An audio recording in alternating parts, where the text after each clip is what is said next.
You're listening to Investify, preaching financial independence and assisting investors to achieve a more flexible and free lifestyle through smart financial planning and real estate investing. If leaving the corporate world and jumping into this thriving industry is what you desire, tune in and listen to stories of like-minded individuals who made the leap to financial independence. Equip yourself with the right tips and tricks to start your real estate journey, making active or passive ventures that are highly profitable and rewarding.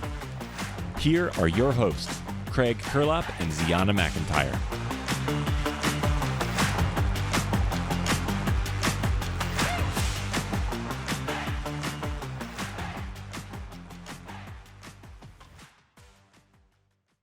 What's going on, everyone? You are listening to Investify. My name is Craig Kurlop, aka the Fi Guy, and I'm here with my co-host Ziana McIntyre, aka Z Money.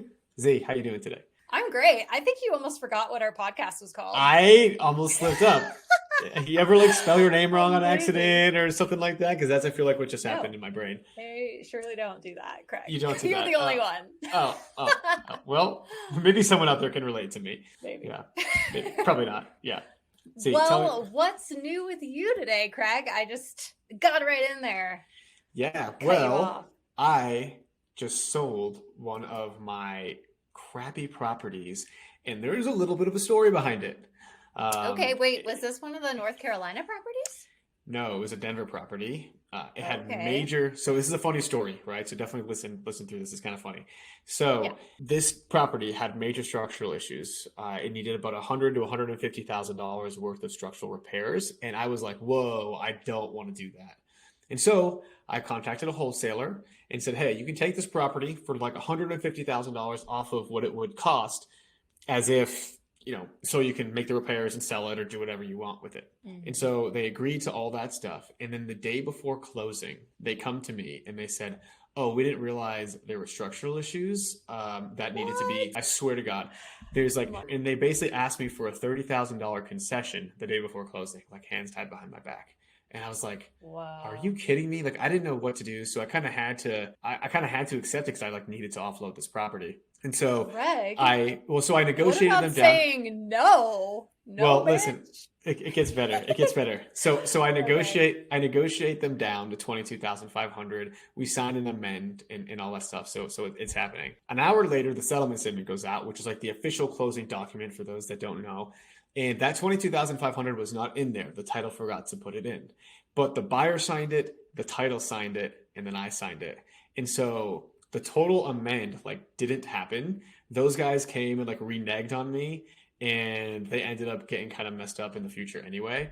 And so I guess that's a lesson learned. I came out on top of this one, fortunately, but that's the lesson learned as to, make sure that as real estate agents or as investors that you're double checking all those documents, because people make mistakes. Title companies make mistakes, and they have title insurance, I'm sure, on it. So I'm sure he's getting paid out and all that. And really the title company is losing, not me or the buyer. So that's why I kind of don't feel that bad about it.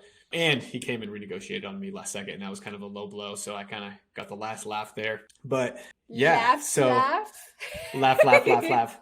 Yeah. So just an interest. I just thought that was a really cool kind of real estate case study and things that, don't always happen. But again, just to learn from the mistakes of other people. And that's one of them. So. Wow. Yeah. That was a good story, Craig. Look at you. Look at Love me. It. Well, congrats on selling a problem property, because it's so interesting how some houses, even in the same area, one can be just a gem and then one can just be attracting a lot of issues for whatever reason. So it's nice to offload those. Just simplifies your life a little bit. It is. Z, what is up with you? Tell me about your life. Well, I am here in a bathing suit because I just ran back from the lake. But if we're recording this today on Juneteenth, and apparently Craig doesn't acknowledge this as a holiday. So I still had to work, guys. I was enjoying my holiday. You're an entrepreneur, Z. There's no such thing as holidays when you're an entrepreneur. And isn't this about fire, Craig? Get a life. I don't know. I honestly forgot about Juneteenth. It hasn't been programmed into my head yet. For as a holiday. shame. Yeah, yes. I love all people of all diversities. Don't take any offense to that. Honestly, I work every day pretty much. So anyway, Speaking of working and financial independence and all this stuff, why don't we bring our guest on today, Mr. Yeah, Ian who Jimeno. is on the FI team? And he's amazing. And let's bring him on. Hey everyone, big news. Investify has now partnered with Rent Ready. And yes, we've partnered with Rent Ready because that is the software system that both me and Ziana use to do property management for our rental properties. It makes things super easy. We can send applications, get background checks and credit checks. Tenants, when they come in, can pay rent automatically through there. They can submit maintenance requests, do everything you need to do for property management all in one place. That's why Rent Ready is the thing that we've done. I've been using them for years now. And that's why we reached out to them for a relationship on the show. And so again, super excited to have them on board. If you go to rentready.com and use the code Investify, you'll get 50% off your first 6 months. That's right. 50% off your first 6 months. If you go to rentready.com, sign up and use the coupon code INVEST2FI. Can't wait to see you there. Let us know. Hit us up on Instagram, hit us up on wherever, and let us know what you think of Rent Ready. Because again, I think it's an amazing software. I use it all the time. You can access it from your phone. Amazing stuff. So thanks so much. And let's get back to the episode. Ian Jimeno, welcome to the show, my friend. How you doing today? I'm doing fantastic, man. I can't think of a better day to be on a podcast. So I'm really excited to be talking with you guys. Yeah, man, we're super excited to have you on. I know it's kind of been a long time coming. I think we had to reschedule one and all this crazy stuff. So it's good that we're flexible, we're here, and we're finally able to get this thing done. And so why don't you kick us off from the beginning of your story, Ian, and tell us where you first heard about financial independence? Yeah, most def. I was born and raised in San Diego. You might pick up some anecdotes and some sayings that I say throughout that might give that away. Like most deaf? Most def. I'm totes, you know? Yeah, radical, bro. Yeah, I was born and raised in San Diego. Lived here pretty much my whole life. I was coasting, you know, like the typical California vibes. I was just not worried about too much, shooting the breeze and just... you know, living life as it comes by. I initially went through like private school, through elementary school, high school, and wasn't really for me. So I went to community college and I had no idea what I wanted to do then. So I spent 7 years in community college. And during that time, I was over at Starbucks and I was like, part-time benefits. Heck yeah, I'm staying here for a long time, you know? So Ian, you're like the Van, have you ever seen Van Wilder? Oh yeah, for sure. Is that like what you modeled your life after? Like just stay in college for as long as possible and go to the parties and that be a professional college student? If only I was as cool as Van Wilder, then it would be a spitting image. But yeah, you look just like him.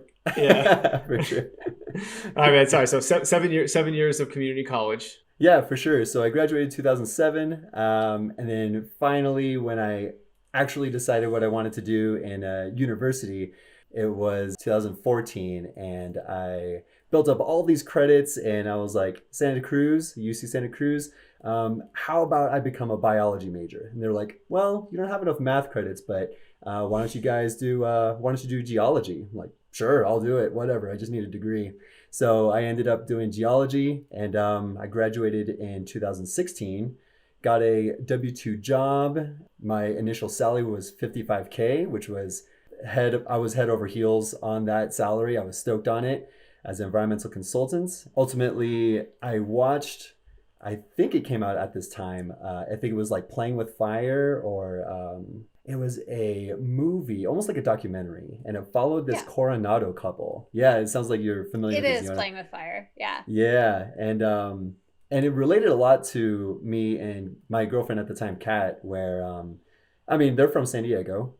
We didn't have any leased cars. We didn't have any pets at the time, but we're definitely like having all these liabilities and having nothing to save for income except for the, their W-2 jobs. And eventually they ended up like mitigating their expenses and all this good stuff. And they ended up being financially free within a certain amount of years. Like they went hardcore on it. I guess that's the purpose of the movie, but it was great entertainment value. So yeah, I thought it was really good. It really shot us to the next level of like, yeah, let's reach that. That sounds really cool. Yeah, so Playing with Fire is a pretty popular documentary in the FI space. I remember when it came out, I think I was there for like the premiere viewing. It was at the Mr. Money Mustache headquarters. So was and were you there, Z? Were we there together? We were, yeah. Oh, I guess shoot. so. That was like before we were really buddies. Yeah, that was before I really knew you this well. Who would have thought? And so, that's a really good, if you guys are looking for like a documentary or an intro to this space and just kind of see someone's journey through it, it was really, really good. Yeah. And it seems like it inspired you. And so just to kind of give the listeners here a frame of reference. So you lived in San Diego your whole life. It sounds like you moved up the coast to the San Francisco area and went to UC Santa Cruz for a few years, studied geology, which is really, really beneficial for real estate investing and all of that. And then it came, and so, but you got a job back down in San Diego as a geologist or an environmental consultant, That is making correct. 55K? Yeah, Okay. for sure. So, I guess just to elaborate a little bit more about what I exactly did in the geology space. I mean, when people go into geology, they think about like oil and gas, right? And I did not really want to go into that industry because it's like feast or famine. You know, I wanted something a little bit more stable. So that environmental consultant's, I guess, position was proper for me. And Santa Cruz being as environmental as they are, they didn't really have any oil and gas classes. But ultimately, like I did work with a lot of investors and commercial bankers and brokers where they had us do these phase one due diligence processes and phase two processes as well.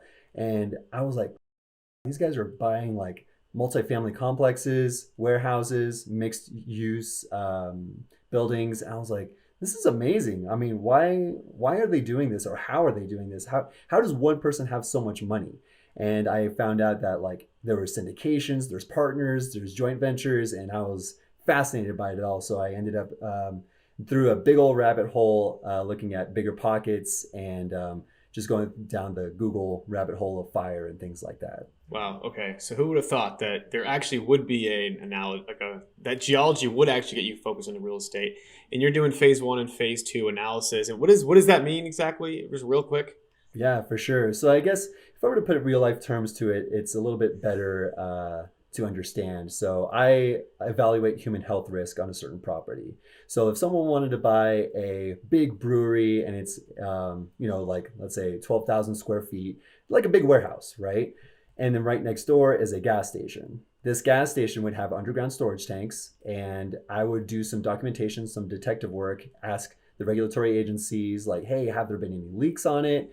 Have there been any sort of weird situations with vapor? Is there a human health risk with this property that my client is trying to buy? And that is the sort of phase one portion of it. I look at all the documentation to see if there is a risk and how high is that risk. And then this phase two would be like, yes, there is a risk and my client wants to pursue purchasing the property, and I would be evaluating it as such. So I would do groundwater sampling, soil sampling, vapor sampling, just to make sure that they're not liable for any sort of cancerous risk, almost like radon in residential basements, but more on a superficial level. So this is a little bit of an aside, but you mentioned San Diego a few times and Bigger Pockets. Are you going to be going to the Bigger Pockets conference in San Diego this year? I You bought that are. ticket within like 2 hours of it releasing. So I was so Great. stoked. Yeah. Yeah. So Craig, are you speaking again?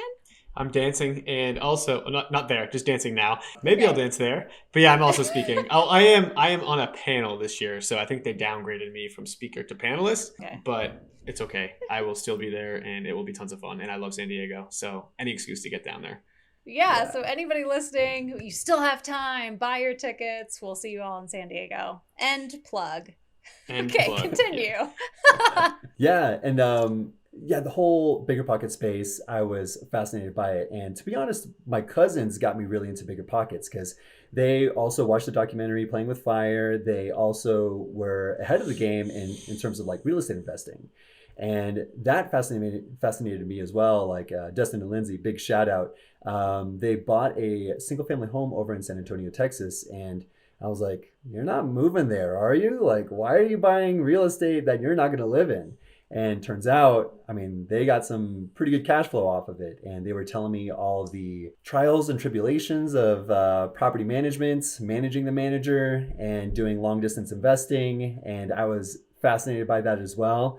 They told me all the benefits from it, from tax advantages to loan pay down to that cash flow at its most basic essence. And I was like, I want a piece of this pie. This is something that I really want to get into. So This what year is this delicious now? Pie. Yes, this is like it is the lemon whatever your favorite pie is. But what year is this, Ian? Like that you're like, oh shoot, like I can do this, right? Like this is something that I really want to do. Yeah, totally. So that would be in 2019, early 2019. And Okay. Okay. at that point in time, my wife and I, now wife and I, were renting a 2 bed, 1 bath, half of a duplex, 850 square feet for about $2,000 a month.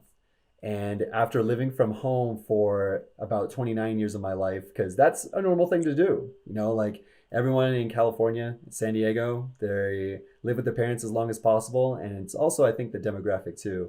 It's just hard to afford something out there. And we didn't really want to move far out east where it's like 30 to 45 minutes to get to work. And it was like, yep, we want our own place, and it just makes total sense to us. But then once hearing the story from Dustin and Lindsay, I was like, okay, we need to find something to purchase and maybe make some money off of this, because someone's owning this whole duplex and he's getting 2 units off of this, off of one property. And like everything started to combine and like implode together, which made me like think more and more that real estate might be the best course of action to reach that financial independence. All right, I'm gonna ask a question now, Craig. So I'm wondering about the trials and tribulations that they were telling you about. That stuff didn't scare you off? Because I imagine for a lot of people that gets them going like, ooh, I'm never gonna do this because I heard one really bad story in real estate. Totally. That Uncle Tom losing his shirt on real estate, right? And Mm-hmm. even nowadays, I only hear, honestly, less than 1% of all the investors I've ever talked to just have like such major problems where they don't want to invest in real estate anymore and they just want to sell, Yeah. right? But the reason why it didn't really scare me off is like there's a high, I guess not high risk, high reward, but there is, if it was easy, everyone would be doing it, right? And I feel like me having the gusto that like I was quote unquote young, I was 29 at the time, and hearing about all these stories, I was like, this makes total sense to me. If someone has a problem with the real estate, with the tenants, with whatever the property management, it's a phone call away. I mean, what would I do if I were living in it? I would make a phone call anyways. So I never really had a huge problem with it in the first place. And all the people that I was starting to talk to at that time just didn't really have an issue with it in the first place. And they seem to be generally happy people. Right. So you're saying that the cash flow and the appreciation and the tax advantages and the loan pay down and all those things are way, way better than occasionally having to call and get a toilet fixed or something. It makes total sense to me, And oh my gosh, yeah, for sure. It definitely the benefits outweighed the burden, for sure. Yeah, I think that's pretty consistent across the board among all real estate investors. And so, Ian, why don't we get into the for real deal? The first real estate investment you've ever done, which it sounds like might just be in San Diego, California, which is a place where you can't house hack, right? It's way too expensive. You can't house hack in San Diego. Like, there's Yeah, no way you no, could purchase anything there. It makes it's no California sense. taxes and no way. Not landlord friendly, nope. So what did you do? Tell us. For sure. So I guess how it all started was I went to this webinar or seminar at the time. It wasn't COVID. And it was at Ballast Point. And there was a real estate agent, Patrick Capel, big shout out. He said that, yeah, you might be, buying a property in San Diego, but you're not going to be cash flowing day one. 99% chance you're just not going to be cash flowing. I was like, do I still want to get into this? Like, my cousins are cash flowing over in Texas. Like, this makes no sense for me. Why would I do this? So he explained all these things of like refinancing, cash out refi, HELOCs. It's just getting in the game is the most important part. So eventually I was just, hey, you know what you're talking about? Let's hear more about it and let's go tour some properties. So him being in the game for over 10 years, he found an off-market duplex over in the Normal Heights, North Park area, which I guess for Denverites out there, it's almost like the 5 Points, Rhino area, which is pretty desirable, very walkable and central to everything, So I was like, heck yeah, I can spend more money at the bar down street. No, but for real though, like the whole duplex option just made so much sense to us. And we bought it at $815,000 and we ended up house hacking it. He didn't call it house hacking, but it was definitely the essence of house hacking, the whole rent by the room situation. And that's exactly what we did. And so we rented out one of the rooms in our 3-bed, 2-bath, which is one of the units. And the other unit, which was a studio, was rented out already. And we inherited that tenant and we loved that tenant. And it was honestly the screening process, but I'll stop now. It seems like you guys got something to say. Okay, I just want to highlight that you said getting in the game is the most important part, because I talk to people a lot that are struggling on the first property. It's just really common where no matter where you start, it always feels expensive. It always feels like this stretch. I bet 815,000 was like $1 million to you. It was just a lot.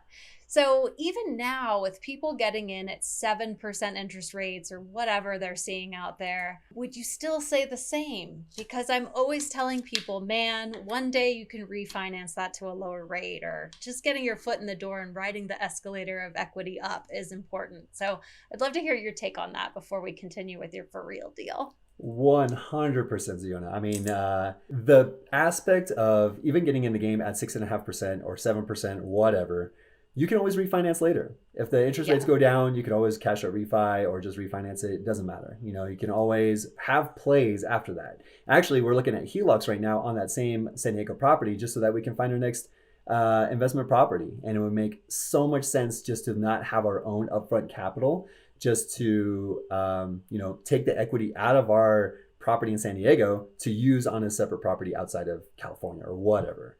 And also what I like to tell people too is that this is the quote unquote 30 years from now property.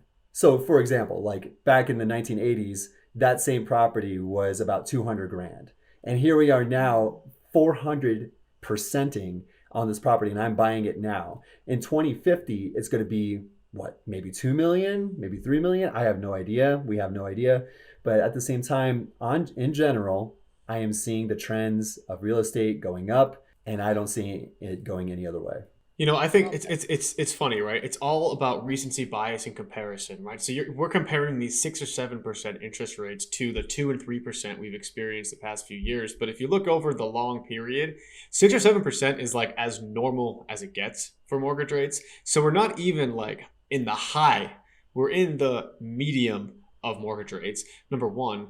And number two is that when you're house hacking, you're seeing returns on your investment in the like hundreds of percents. Like a bad deal is like 40, 50, 60% oftentimes. And so sure, you're paying 6% for a mortgage, but you're turning around and getting a 60% return on your investment, right? Would you pay 6% to get a 60% return? Like I do that all day long. And so that's why house hacking makes perfect sense, right? Now, again, if you're flipping, if you're doing more of a short-term play, you have to be a little bit more careful of your market risk and when you enter and when you leave the market. But for the long-term buy and hold, and Ian, plus what you just said on the long-term appreciation, it's really, really hard to lose. I agree, 100%. And we're seeing the benefits of it. I don't know if you wanted to sort of fast forward to maybe 2021, but then maybe I'll fill in the gaps in between. But at a most recent, on our second refinance of that property, we got it appraised. So it went from $815,000 at the purchase price, and in March of 2021, it appraised for $1.105 million.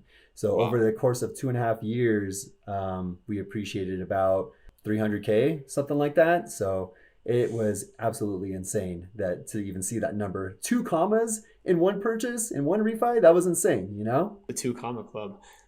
But you know, that goes to show you right there, right? Like with real estate, you're making 300,000 in 2 years, and of course, it was an exceptional 2 years. But that's $150,000 a year, which is like a pretty damn good salary for anybody, anytime.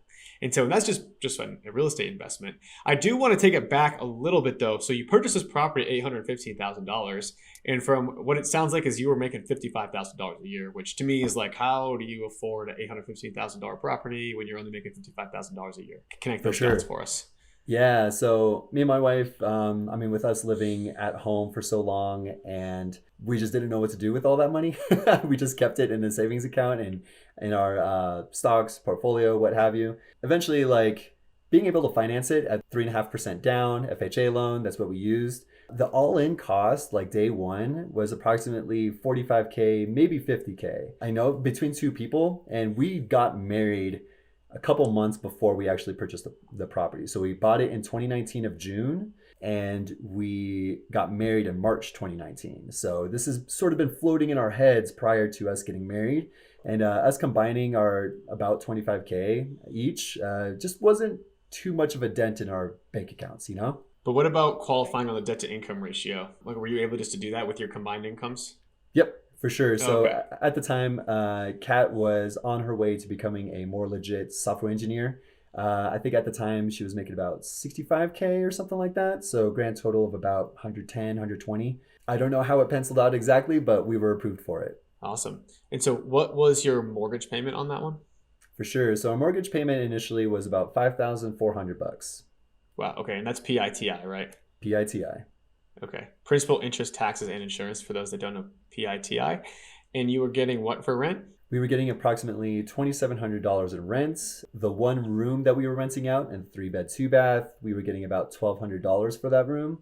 And then the other unit was about $1,500 at the time. So yeah, $2,700. Cut it in half, which is nice. Okay. So you were paying $2,700 for your own place while building equity.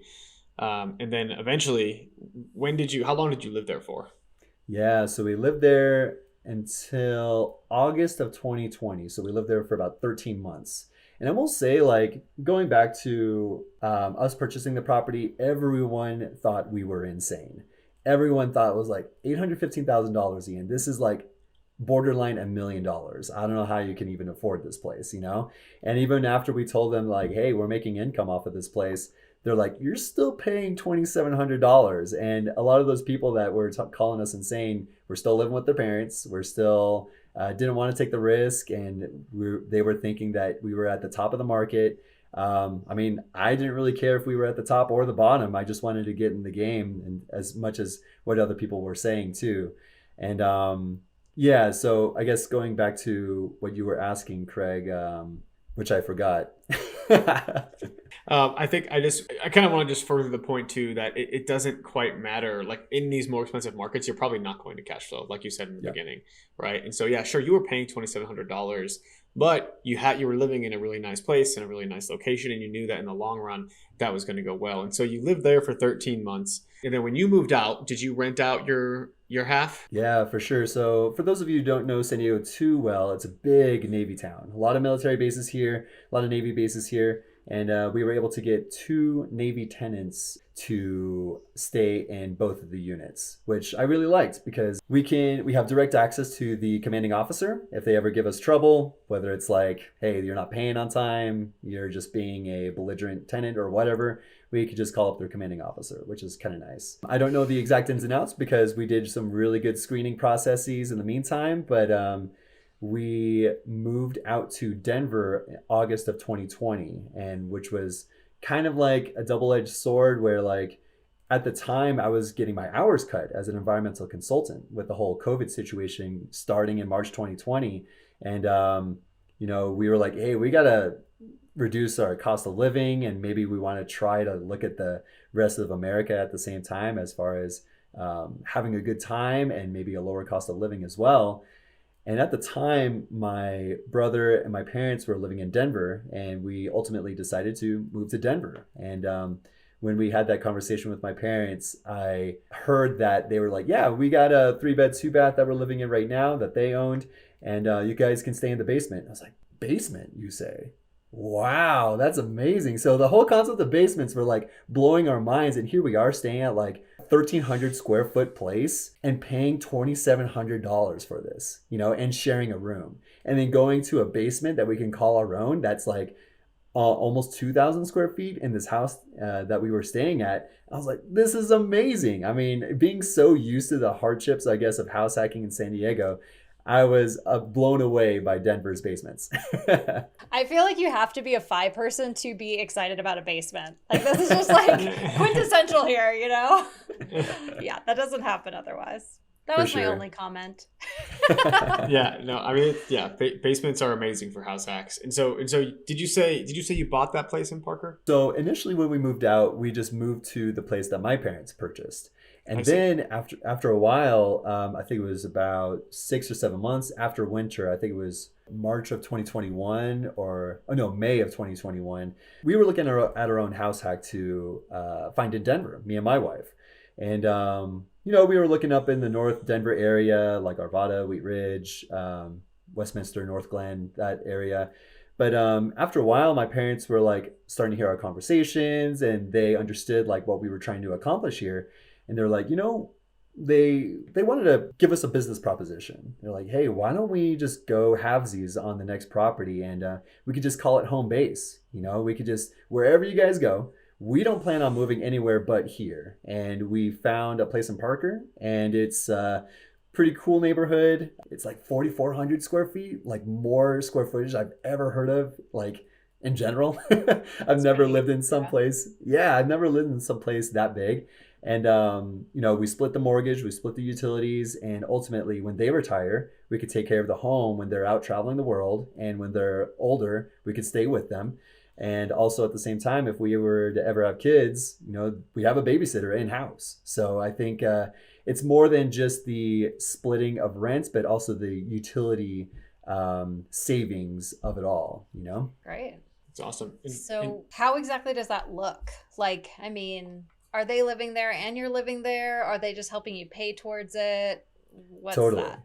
Yeah, so in a way, we're house hacking with my parents. So the basement is unfinished right now. We just don't see an immediate ROI on finishing the basement at this point. But it's me, my wife, my mom, and my dad all living here. And, not too many people our age want to live with their parents. And luckily, my parents are cool, and they're down to split everything with us, and we all take care of the chores with the whole house. So I don't mind it at all, especially coming from San Diego and house hacking there. Dude, wait, how is this for your wife? Because, you lived with your parents. You're cool with that, but, I don't want to live with my fiance's parents. No, that's a good question. And a lot of people's in-laws are not as cool as ours. I definitely dig Kat's parents as well. So I guess looking at it that way, she knew that living with the in-laws is not the most scenic route to financial independence, but at the same time, she knew the purpose of it all. She knew that we were staying here for another year, then we'd find another place, right? So that was kind of like the nomad house hacker lifestyle, as Craig wrote in his book, The House Hacking Strategy. That was a pivotal book as well, and trying to get our getting fired goal was. So we knew that there was a means to an end. Well, and it's also that movie, the documentary, they go and live with the parents at a certain point. So you guys were just really following the script. And I commend you for that. Yep, I agree.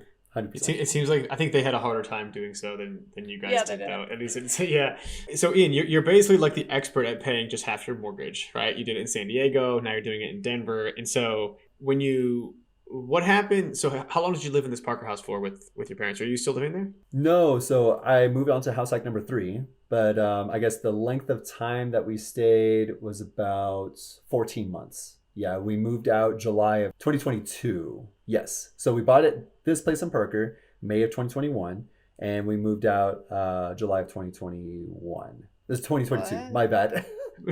Bro, July 2022 is in the future. Yeah. I'm like, whoa. Ian's time traveling on us. Wait. Yeah. I was like, what year is it right now? Yeah. Ian's that guy that runs into the grocery store and he's like, hey, what year is it? And then someone says 2022, and then he just screams, it worked, and runs out. You're such a nerd. Okay. Let me maybe June 2022? Yeah. That makes a lot of sense. So May 2022 is when we purchased this next house hack. So we finally moved in June. Yep. Gotcha. Okay. So no time travel. So you just moved it. We're recording this in June of 2022. And so you moved in very recently to this third one. And I have to ask you, when you moved out of your parents' place, are you still obligated for half that mortgage? And I suspect you're not having someone random live with your parents to help you with that income. Maybe I'm wrong. We did not want to give that burden to them. We would rather have them be more comfortable in their potential forever home, right?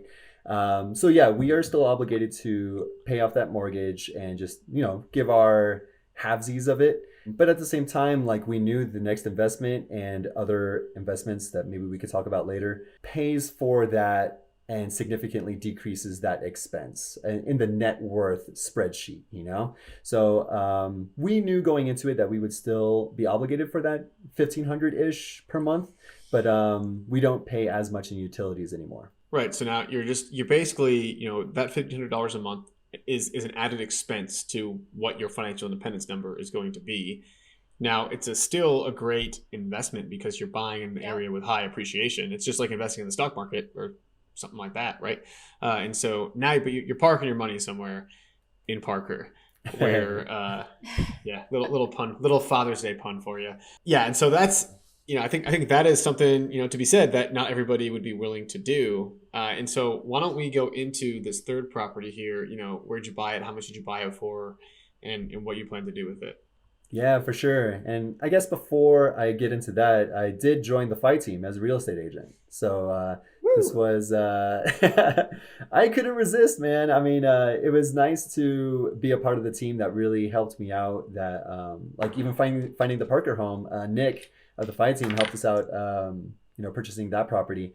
I did not want to leave that. I wanted to be more ingrained into the FI community, and whether it be the FI team or Bigger Pockets headquarters is here in Denver, I felt like the stars were aligned in being a part of it, So ended up getting my license of September, and it was a long time before I sold my first house, but within the course of 2 months after that, I think it was like 4 months dry spell of not selling anything, but then in 2 months, I sold like 5 houses. And I was like, whoa, this is crazy. And it just, when it rains, it pours, And at that time, I got to really know about neighborhoods and communities all around Denver.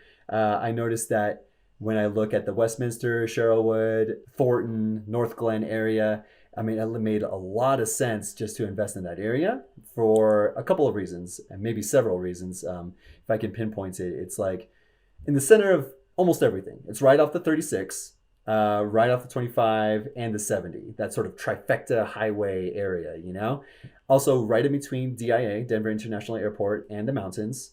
And it's also short-term rental friendly. And it's a quiet neighborhood. I just saw a lot of potential in it, and a lot of the other FI team members were attracted to that area too. And I'm like, they probably know something I don't. So we decided to look more into it. Yeah, it's kind of funny, the Sherrillwood area and Thornton as well. I feel like, I don't want to say I was like the blaze runner, trailblazer, that sort of trailblazer, like blaze runner, no, trailblazer on that. But I remember I bought my first property in Sherrillwood back in like 2019 or 2018 or 19, I think it was, and everyone was like, "Oh, Sherrillwood, it's full of meth heads, it's full of that." I'm like, honestly, I don't see. It just seemed like the only pocket of Denver that didn't explode at that time. I was like, at the time, I was buying 6-bedroom, 3-bathroom houses there for like under $400,000, and I was like, the location is great, the houses are great. I don't understand why it's not blowing up. And then, sure enough, like I was fortunate that right after I bought it, it's kind of blew up. But yeah, it is still an amazing place to house hack. And one thing I want to kind of go back on what you said about your kind of journey as a real estate agent, as your first few months were kind of dry, and then you kind of, when it rains, it pours. That is a super, super common thing. Anyone thinking about becoming a real estate agent out there, it's super common because your first 3 months, one, you're just not that good yet. You're still ramping. 2, that's when all you're doing is lead generating. And then it takes a few months for those leads to actually come to fruition. And then in those few months, you start to service those leads and you stop doing lead generation. And then you start to go through another slow period, and you kind of go through these cycles. And so I know this isn't a podcast for real estate agents, but if you are a real estate agent, I tell this to all my guys too, just keep doing your lead gen even when you're busy. That should never, ever, ever stop. So yeah, wanted to throw that out there. I just love that you guys are blowing up Sherrillwood. I feel like all 3 of us are going to get a bunch of calls and people are going to be really excited about it. But yes, Airbnb potential there is very good. So yeah. Yeah, and it all made sense. And of course, I'm preaching to the choir here. And looking at it from that perspective, I really wanted to invest in that area as well. Yeah, so after a while, I realized that Sherrillwood was just the next investment to go to. And still wanted a house hack. I found it to be the best return on investment of it all. The thing is that I did not have capital on in my bank account to invest in this next property. I mean, even with 5% down, I mean, still like a couple tens of thousands of dollars just to, you know, the upfront cost, down payment, closing costs, things like that. Even being a real estate agent, right? So we, after doing some research on multifamily syndications and things like that, we decided to employ that same model towards this house hack number 3. And for those of you who don't know, like syndications is just a way to pool investors' money to invest in a bigger asset. So in this case, it's not a 50 unit property or even 20 unit property. It's just a single family home. But the thing is that I saw that this single family home had the potential to separate the 2 units, or separate the basement from the main floor to create 2 units is what I should say. And having a separate entrance in the backyard and having a keypad entrance, I was like, you know, we could just set up a door and separate the 2 units, and we can make some big bucks just from, you know, having it as a house hack, as a short-term rental upstairs. And then we can, you know, once we move out, we can have both of them operating as a short-term rental. And when I did the projections, it just made a lot of sense to us. It's just a matter of getting the capital. Awesome. So just to clarify, so a lot of times houses in Denver are a little bit older and they have like this unofficial duplex setup. So they'll have like a downstairs basement unit, but sometimes they don't have a door. So did yours have a door, or did you have to dig one out and make it? This one had a door frame, and all we had to do was just put in the hinges and the door itself. And that took a lot of work just because I'm not too handy, you know. I'd rather employ someone else who's really good at it. But I decided to try my hand at it and just learn the process. And lo and behold, it took a lot more time than I wanted to. But it was a learning experience for everyone, including my dad. Including your dad. So this is more recent, right? And so I want to talk about, you know, there's like, to date, 2022 has kind of been a crazy year for buyers, and how it was hard to get a deal. And so what did you buy this one for, right? What do you expect to get on Airbnb? And let's get into some of those numbers. Yeah, for sure. So we bought it for $615,000, and it was a fully flipped rehab property, and that's what we liked. And we just wanted that day one rentability, and my partners liked it as well. What we were projected to get for average daily rate in the summertime, we were looking at $160 per night. But then during the winter time, you're looking at maybe 70, 75. So we sort of averaged it out to about 110, 120 a night for the year. And eventually that just positioned ourselves, you know, with the mortgage coming out to be about $3,500. I think it's like $3,550. We were projected to get about $3,900 during the summer months for the main floor. And we also decided, like, hey, what if we just go back to the Parker house? My parents are still living there every once in a while during the winter, and try to rent it out every other weekend or something like that, just to make as much income as possible in the basement unit. So $3,900 is what we're projected as of right now on Airbnb. If everything goes well, right now it's June 20th, but by the time this releases, we might have more accurate numbers. But so we weren't expecting to cash flow like within the first month, about $300, which was kind of nice. And short-term rentals, I'm a believer now. Yeah, and so not only are you cash flowing, but you're also living for free, right? In a few months or whenever you do this thing again, you're going to be able to leave Airbnb the bottom unit or rent out the bottom unit, and everything there is just profit, right? That's all just gravy. And so you're talking, it's a basement unit, so you probably won't get 4,000. Z's the expert there, so she might be able to give you like an exact number, but let's say 2,000 to be super conservative. Like, that's still a great cash flowing property. Is there anything you have to add there? Yeah, well, I don't want us to forget how he got there, because he said that he had to pool investors' money. And when you're buying a property as an owner occupant, sometimes you have to do some tricky things with gift funds or have the money season in your bank account. So just want to go over that before we get any deeper in this deal. Yeah, totally. And that's something I do like to harp on, because a lot of my buyers they see their bank account and they're like, I can't afford anything. And that seems to be the bottom line, period, no discussion, right? And here I am trying to become this harbinger of like, work with other people's money, the OPM, you know? And it doesn't have to be just like you're begging for money. You're giving them an opportunity to be an investor on this property.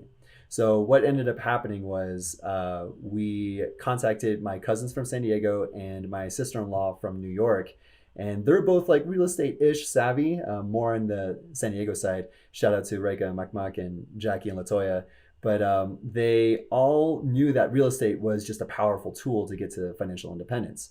So we pitched to them if they invested enough money to take care of the down payment and the closing costs and maybe some in reserves as well, we will give them a 10% cash on cash return and also a third equity in the property.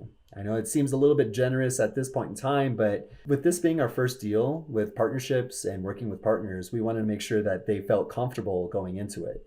So knowing that they can get 10% guaranteed at the end of the year just made a lot of sense to them, and they get the equity play as well. Man, I love that you're just kind of like zooming out and seeing the big picture here, right? You're sacrificing some profit up front in this one deal to build a rapport, to build a relationship, to build trust with these partners.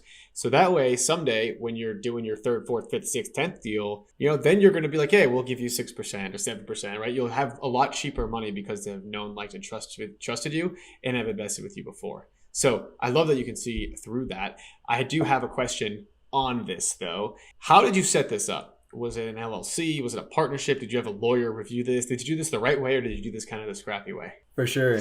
Initially scrappy. So we knew going into it that we did want to set up some LLCs, and we are in the process. So individually, like between each couple, there's a couple in San Diego, a couple here, which is me and Kat in Denver, and then a couple in New York. So we each set up our own LLCs, and now we're having a group LLC, sort of like an operating agreement to make sure that we're all, for this property specifically, we have an LLC specifically for this one. So a lot of LLCs going around, but nonetheless, it was the best way for us to be protected. And as far as like tax advantages and things like that, we wanted to make sure that we're just making the right play and setting things up appropriately, first of all. I mean, this is all of our first properties that we're partnering with. So it's a learning process, and we have yet to transfer it over to the LLC, but it's in the works. I love it. So that's traditionally how it goes when you're first starting out, right? You're kind of like, you trust that you're not going to get sued by your partner, and eventually you kind of like get things sorted out and all that. But, don't be afraid to not have all of your ducks in a row if that prevents you from taking action, right? Get your ducks in a row later. Eventually they'll cooperate with you. Yeah, and I'm glad that Kat is more of the keeping me on track, right? I'm more of the ready, fire, aim kind of guy, and I'll sort of build the parachute as I'm falling. And here's Kat like making sure that everything is still set up appropriately for tax season, or making sure that distributions are made for our partners. So it's a lot of like vision work, but also what is practical and how do we stay legal at the same time. Yeah. I love that. And so just to do a quick recap of this property, right? It sounds like, you bought the thing for $615,000, totally turnkey. So not a whole lot of rehab, just had to add a little door. You've got $3,900 in rent coming in from just one unit, $3,500 from as your mortgage payment. Maybe you're doing $500 for reserves and all that kind of stuff. So let's just say you're breaking even on the top. And once you move out, right, you're going to have probably $1,500 to $2,000 of cash flow on this property in Denver in an appreciating area, right? And so this is the way, right? People always ask me, how do you cash flow so much in Denver? Well, like this is iconic, one of the many ways that you can cash flow like crazy in an appreciating market. And so wherever you are, Denver, Austin, Seattle, San Diego, wherever the heck you are, like you got to get creative. And Ian, you've done such a fantastic job of doing that. Thanks, yeah, man. That's awesome. Yeah, I mean, the biggest thing too is like ever since I read Rich Dad Poor Dad, which is like a coming of age book for anyone getting into FIRE. Back when I read it, when I was in college, I think in 2018, the most standout quote from that book is, "Can I afford it? Don't ask that. Don't ask, can I afford it? It's how can I afford this?" Right? There's always a frame of mind and like trying to, your thoughts become your emotions, become your actions, right?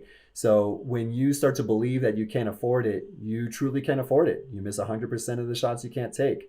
So, I mean, not to get all like theoretical here, but at the same time, it really is a mindset shift, like getting into real estate investing and making sure that you're setting yourself up for success. I love that, man. I love that. And so we are going to need to head into the final part of our show, which is the final four. You just threw some wisdom at us with Rich Dad Poor Dad. Any last things you want to give us before we head into the final part of the show?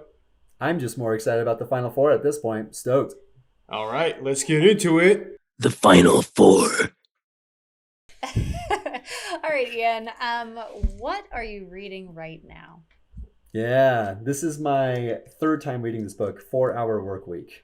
And Oh, wow. I know with Kat and I we have these grandiose plans of living in Amsterdam for a year, and I don't want to work too much over there. I just want to live, you know? So being able to be on my laptop for only 4 hours out of the week, I feel like Tim Ferriss is onto something here, you know?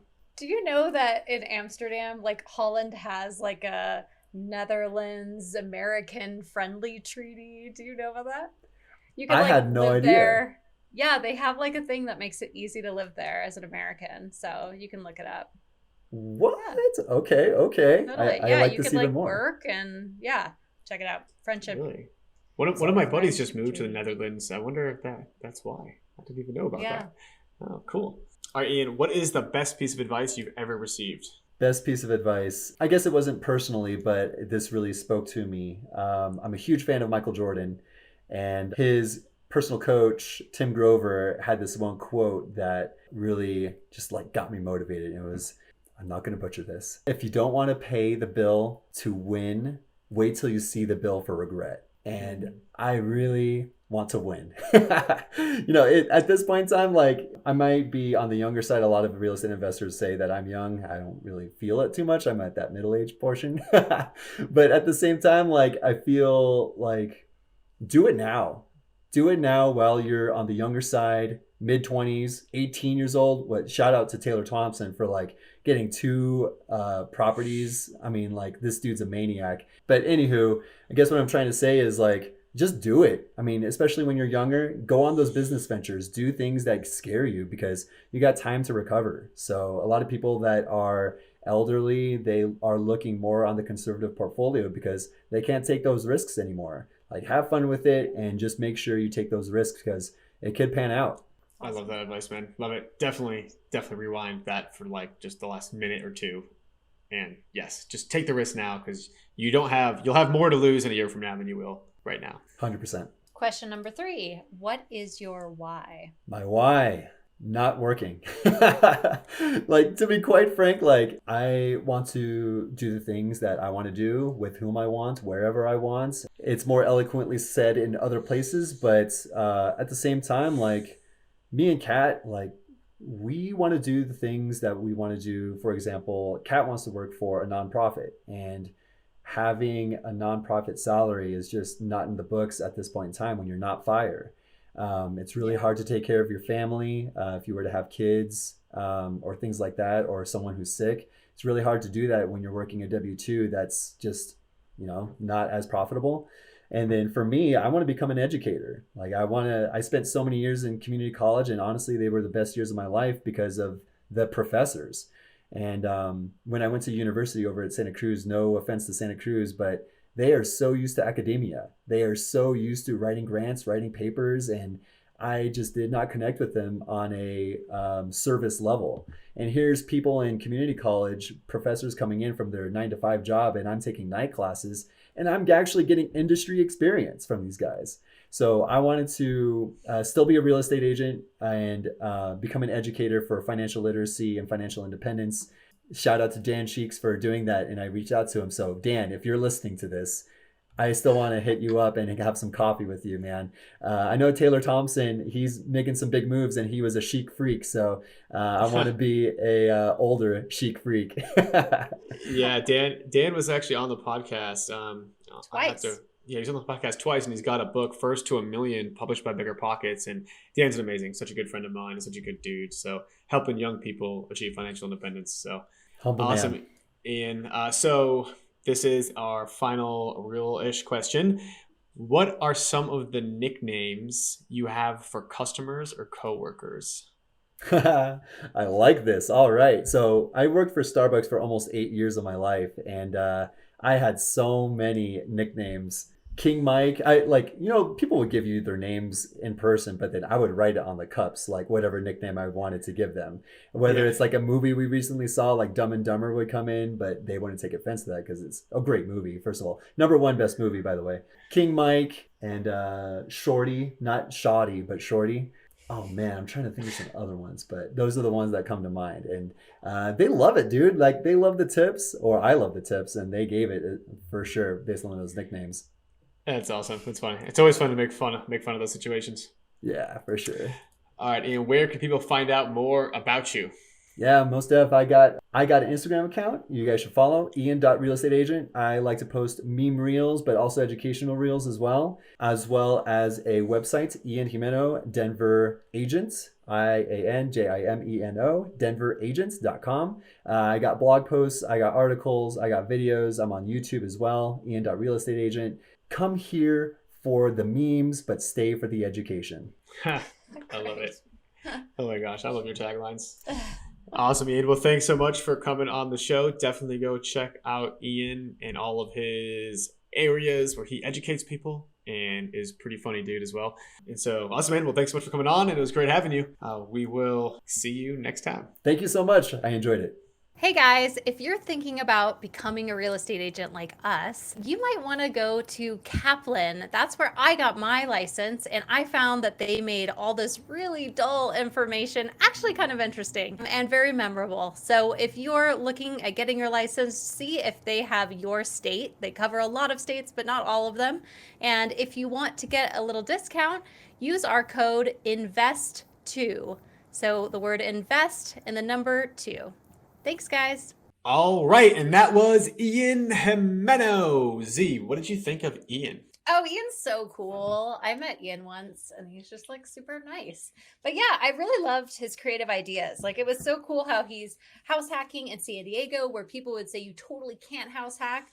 And then he kind of transitioned to a cheaper house hack. So instead of $2,700, he was paying $1,500, which is awesome. And, making an ultimate sacrifice of living with his parents, with his wife, crazy. And then now, living in a basement and loving life. He's just really excited about those basements. Ian has got like crazy positive energy, which I love. And it's really infectious. I think it's hard to be done talking with Ian and being in a bad mood. He's just got such a positive outlook on life, and he's really made the best. And you really need that mentality when you're house hacking, because oftentimes you're not living in the best situations, but you got to know that it's the short-term sacrifice for the long-term gain. Ian has seen that. He's made very calculated decisions. He's got some great properties in Denver and one in San Diego. And he's going to continue to grow, and I'm really excited to continue to follow along in his journey. I believe it. All right, Z. Well, I think that about wraps it up for today. For those listening, if you haven't already, please leave us a rating and review on iTunes and let us know when you did. Shoot us a message on Instagram. We totally appreciate it. And thank you guys all so much for listening all the way to the end. And we will see you all next week. Wait, I have more. A little bitty plug. If you guys are excited about Airbnb investing like Ian did, obviously you can see how much power and money can be made in Airbnb investing. I have a Facebook group. Check it out. It's called Airbnb Investing. And so we'll see you there. All right. Now join you the can group. Take us out. All right. Well, we will see you all. Thank you so much, Z. Definitely join that Facebook group. Leave us a rating and review. Share this episode with your friends if you liked it. And we'll see you all next week. That's it for this episode of Investify. We hope that these nuggets of real estate wisdom lead to more savvy financial planning and a clearer path towards financial freedom. For more content like this, subscribe to the show at investify.com. Don't forget to leave a rating and share it with your friends. Together, we can transform more real estate newbies into successful and clever investors. Thank you so much for listening. See you on the next one.